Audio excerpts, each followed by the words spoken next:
That AAF story still fascinates me, that it's gotten this sloppy. There's a series of tweets by Rich Hornberger, a former player with the Patriots, Cardinals, Chargers, Penn State, and he has just a thread of stuff that happened to these poor guys. It's ugly. Real ugly. How about this tweet by a player? Gianni Paul. Play game, break my arm. League ends all within 24 to 48 hours. Now I'm looking for an apartment. Need help finding an apartment. You can't make this bleep up.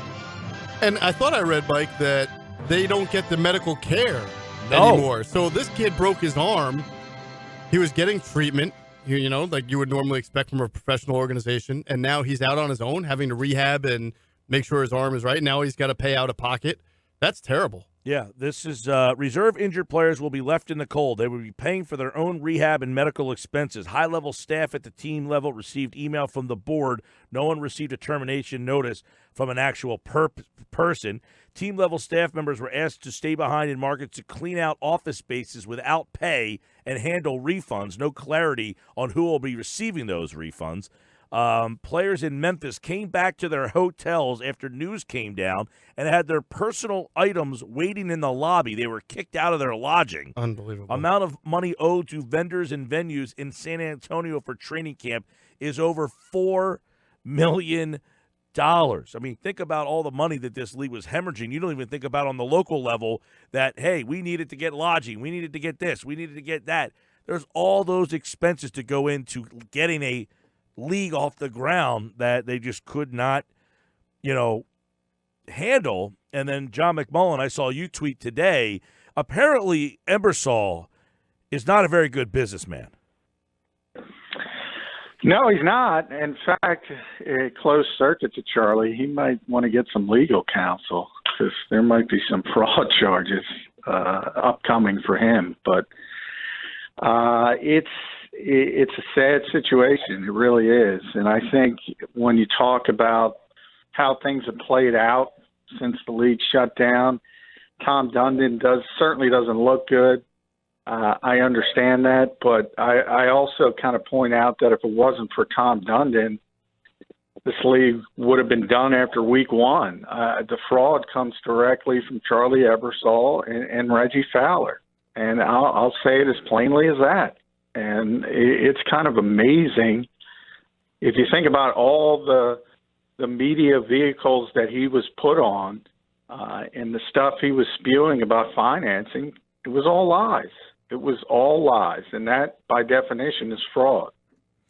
Yeah, one of the things was that you tweeted this, that the AAF told Charlie Eversole has a lot to explain, as do the media members who threw him softballs at the buyout because of his last name. But, you look at the fact that a lot of these employees and team, they're left with a bill in their hand, and it's essentially, he's absolved of all this. So you said you would anticipate a lawsuit coming his way, but that's the kind of thing where you're saying a lot of that, these guys will never see a penny of that. Yeah, that's right. But I'll say this, and I'm not trying to defend Tom Dundon because I certainly think he should have dipped into his pocket, which essentially for a billionaire is a rounding error to send the players home. So I'm not defending him. But also understand that if it weren't for him, these players essentially all made $57,000 in their time in the AAF. It's certainly not what was promised, but if it wasn't for him, they would have got none of that. None of that. So the horror stories of and I heard you guys talking about health care and the player broke his arm. Certainly that's got to be taken care of by somebody. I hope it ultimately is. All these stories are despicable, but they did get $57,000. If it were just up to Charlie Eversole, they wouldn't have gotten paid for week one. Think about that. Is it? Do you? Everyone says, how's it only last 8? They didn't last a game, and they couldn't pay their players. It's astonishing. Do you feel at all, though, as if Tom put his faith in the wrong people and that he has to also accept accountability for that?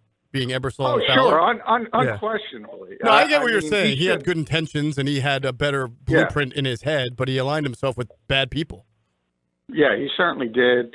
His reputation, he's been more accountable. I guess my question is, and it really doesn't matter because from the player's standpoint, it's disappointing for them and it's understandable, and I'm not blaming them for criticizing anybody.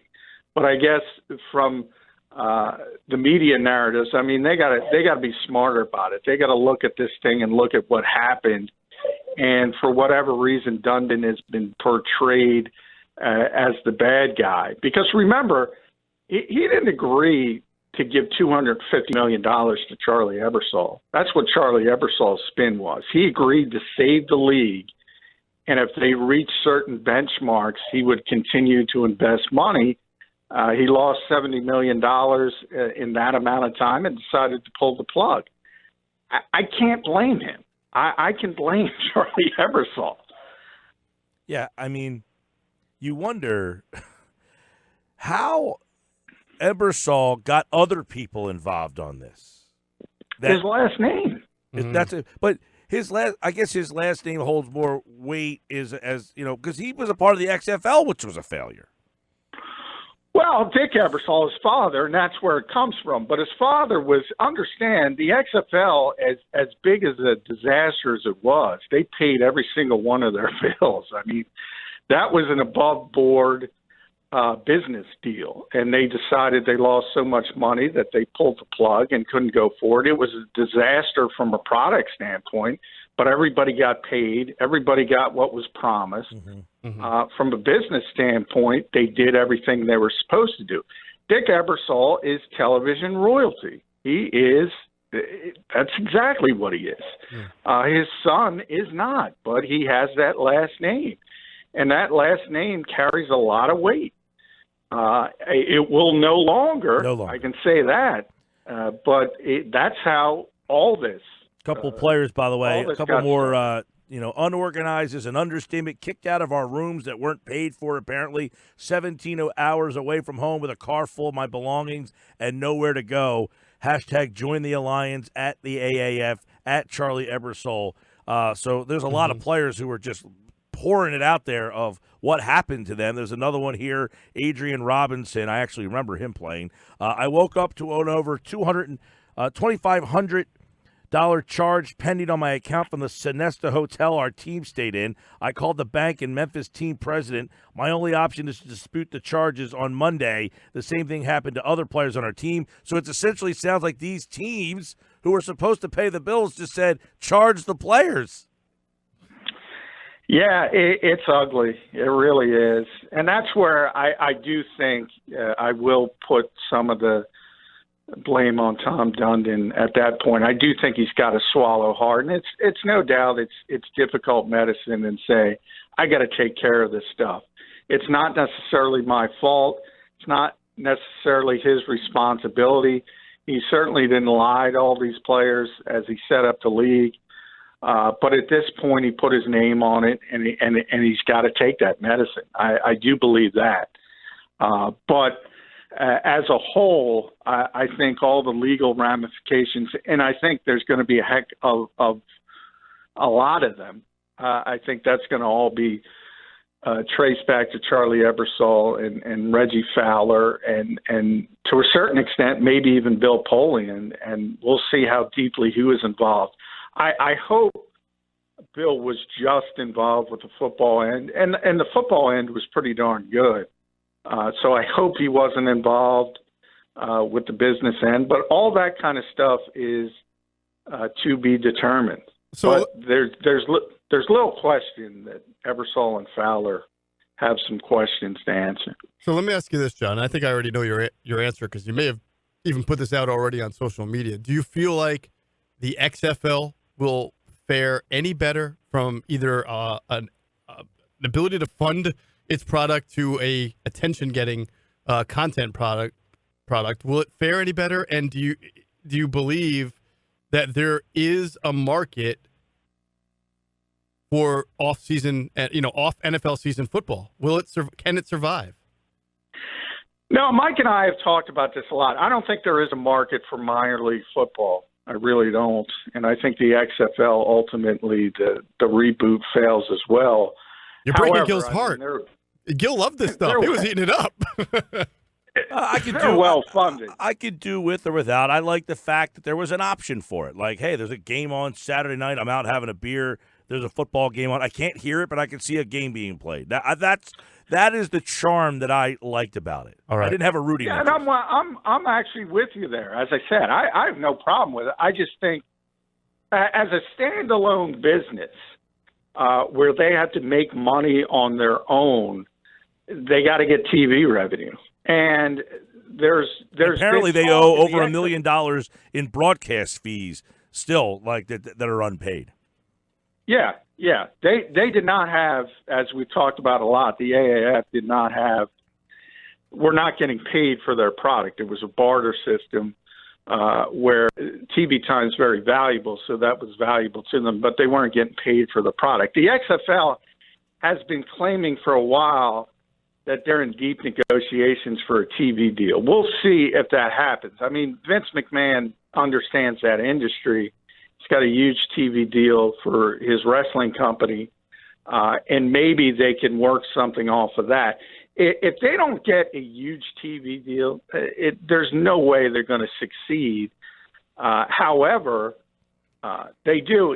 They're a public company, World Wrestling Entertainment. Vince has already sold off, I think, $370 million worth of stock. So it's not going to be this situation. I mean, they can pay people, and they're above board from a business standpoint. But I don't think the product itself. I just don't, and this is every sport, not just football. I don't think the public is interested in minor league sports. I don't, and that's what. Because they already have it. League is. Right. They have college football and college basketball, and that's what the public is interested in. Yeah, and that's the second thing, which I thought, Tom Dundon got into this league thinking the NFL was going to want a feeder system. A, they already have one, as you mentioned, Jeff. That's what college football is, and it's free for them, and it's much higher profile. And B, they tried to do it themselves with NFL Europe and the World League. It was called before that. Right. And there were other avenues that were more important to them. The fact they were opening up other markets in Europe, that was actually important to them. And they still didn't stick with it. Right. Because they have no interest in it. So it was just a bad – it certainly was a bad business model from Charlie Eversole. And Tom Dundon coming in late, assuming the NFL would want a developmental league. They already tried it themselves. They don't want it. It's proven time and time again. Yeah, that's the amusing part is how many times are groups of people going to bang their head against the same wall and expect a different result? Like you said, the tests have been taken. Well, they have been given the authorization to sign with NFL teams. Oh, that's great. And one already has. So, really? Yes, you're going to see. Yeah, Keith Reeser. Oh, right. The best corner in the AAF, signed with the Kansas City Chiefs. He was better than what was that guy that played for the Eagles? There was a couple guys. Devontae Ballsby. Yeah, Devontae Ballsby. Had a good year. Had a pick six for the one of the teams. Ran it back for a touchdown. Yeah, but I thought these guys were. Ward was very good. I thought these guys had the ability to sign with NFL teams even if they were under contract with the AAF. Isn't that the point? They did. All these guys getting cut, I'm sure they would love to have been on the NFL. It's not like they're free to go sign with NFL teams. There has to be interest. Well, what happened was everyone assumed they would shut down, and the NFL actually sent out a memo to all 32 teams that they could not move forward signing AAF players because they were concerned about litigation. And the AAF kind of smartly, maybe the first smart thing they did, said, you don't have to worry about that. So then the league said, okay, go ahead. You guys can sign who you want. How would you rank this in terms of failure? The original XFL or this? Well, I say it from a product standpoint, this was much better than the original XFL, which was absurd. And, but from a business standpoint, this is a much bigger failure.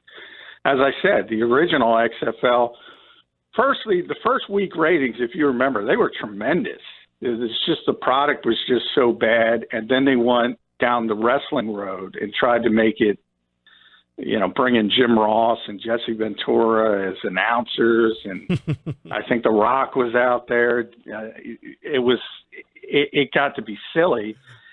So from that, like strippers who were cheerleaders. I mean, it was really a clown show. I mean, McMahon started off the league on the field. Yeah. On the field, the XFL was much worse. Business-wise, not even a contest. I mean, as I said, they paid all their bills. As much money as they lost, they paid all their bills. They finished the season. They paid all their players. They lived up to all their responsibilities. This is much worse from that standpoint. A couple NFL things. What do you make of this Rodgers McCarthy story? Is unbelievable. Like that Rodgers basically held a grudge against McCarthy. Well, that's not unbelievable. Because he was the offensive coordinator in San Francisco, and they passed on him. And he believes that McCarthy is part of the reason why he had to sit in embarrassment in the green room for 4.5 hours on draft night. Yeah, well, he's always had. I mean, a lot of people talk about the greatness of Aaron Rodgers and the chip on his shoulder, which is the size of a boulder, and it all stems to that night and people passing on him. And Mike McCarthy, he was one of them. So that guy holds a grudge. I mean, people have talked about it for years. I used to cover Greg Jennings. I mean, Greg Jennings does not like Aaron Rodgers. That was no surprise. And there's a lot of players that will talk about him. Kind of what I said about Carson Wentz when that story broke. And I said, there's a lot of quarterbacks in this league that aren't well-liked and have these personalities that are aloof. And Aaron's at the top of that list, but he's unbelievable as a football player. I mean, I don't think I've ever seen better arm talent ever in the history of football. Some of the throws he makes are incredible. But, his relationship with Mike McCarthy, those two have not gotten along for a while. I don't think that's a well-kept secret. And the issues that sort of came out about McCarthy checking out and getting massages during team meetings, that's a first for coaches. Now, that kind of surprised me. Yeah, we thought only NFL owners did that. Exactly. No, you know what's interesting, John, is that there was a quote in the story that made me, I don't know if it validated something I felt, but I know we've talked about it a little bit, is that you and I've said many times, I think from a talent standpoint, as you just mentioned, arm talent or just physical talent, acumen, that I think Aaron Rodgers is the greatest physical specimen of a quarterback I've ever seen. And I've tried to argue with people that if you could suspend your reality of what you know and say, what if Aaron Rodgers were drafted by the Patriots and had the same opportunities as Tom Brady has had with Bill Belichick and that program, you could very much see Aaron Rodgers being as talked about now the way Brady is. And there was a quote in there from a teammate who said that they felt that McCarthy cost them like 5 rings. Yeah. It is kind of amazing when you talk about any Super Bowl, but when you look at Aaron Rodgers and you say he's 35 years old and they got one Super Bowl out of it, that seems like a disappointment. Mm-hmm. And I think it is a disappointment. I never think you can just assume somebody's going to win 5 or 6, but he's too good to only have one. Yeah. But I think he's partially to blame for it as well, because there are other issues. And I'm with you as far as talent goes. I don't think anyone this is how I've always described Aaron Rodgers, is that when he's at the top of his game, no one has ever played the position better. No one. Agreed. In the history of football. But he's got some off-the-field issues. He holds grudges. He struggles with teammates. And it's sort of a catch-22, because a lot of it stems from that chip on his shoulder. And maybe he doesn't turn in Aaron Rodgers if he doesn't have that chip on his shoulder. So there's so many things that can derail you as a player, as a team. And this is a perfect example of that. Hey, John, I mean, real quick, I want to go back, not so much the XFL, AFL, but there was an interesting thing today. Justin Ross, who was a freshman at Clemson, he has said that he thinks that some players will leave college after their freshman or sophomore year and go to the XFL because the XFL has already said it will take players with less than 3 years out of high school, which you cannot enter the NFL draft. So is that something that could be make the XFL an attractive option, and that you could see Trevor Lawrence, the quarterback, play 1 year of college football and go to the XFL, and Justin Ross play 1 year? I mean, he had 153 yards and 6 catches in that game. Does he say, hey, I'm going to go pro? Maybe not to the NFL, but could that be how the XFL could separate itself, be more successful than the AAF? Yeah, they've said that. Oliver Luck is already on record saying they would take players earlier than the third year, which is not a college rule. That's an NFLPA rule. I think a lot of people don't understand that. But I don't think you're going to see a lot of players do that, because there is a difference between playing at Clemson in the national championship game. Then I don't even know the names. I don't think they've named the XFL teams yet, but let's use the old XFL. The LA Express playing in front of 20,000 people. You know what I'm saying? There is something to Clemson playing Alabama, and that puts you on this platform. Now, great players are going to be found anyway, but I find it very hard to believe that top-tier players are going to leave college early just to make a few dollars in the XFL. You might see one who's struggling, perhaps with the academics, or has maybe some legal issues. Although even that, the XFL claimed when they first started they didn't want players who've had issues off the field. So There's a lot of possibilities, but I don't see a lot of players. That's something that the USFL thrived on. Yeah, well, the USFL was different because the USFL was trying to compete, and they had a lot of great players. They really did at one point. Oh, yeah. Hall of Fame level players. And the XFL has already said they're not trying to compete for players. So I think the USFL differed from all of these leagues. You get Trevor Lawrence, though, coming out after his freshman year, playing for 2 years in that league, and then the next guy. Well, why would he do that? Why would he leave Clemson? Yeah, is that? I agree. 20,000 people, and plus the SEC is probably going to be as good of a competition that he's going to, or ACC. Okay. As we're assuming that Trevor Lawrence maybe is well off. Maybe some of the quarterback at I don't know another school is saying, "Hey, you're going to pay me $75,000."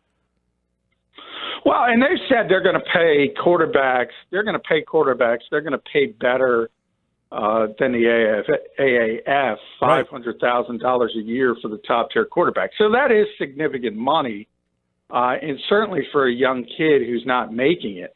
But I think most are smart enough to realize that big-time colleges are an investment in their future. Ultimately, that money is going to come and far more when they do reach the XFL. So I'm not saying nobody's going to do it, but if people do, it's certainly not going to be a wave of players. It might be a player here, might be a player there who is in significant financial hardship it's an interesting or option. something of that nature. It's an interesting option that players might have to say, I can go play in the XFL for 2 years and then I can go to the NFL. And you know what, by the way, if somebody like Lawrence did that, I think the NFL and the NFLPA would change the rule almost immediately. So that could be, that could be another part, and really the bigger part of that story, because a top-tier prospect like that could change the system and say, you know what, I am going to play in the XFL for 2 years, and that's the number one pick in the draft more likely than not. That I think that would spawn change. I do.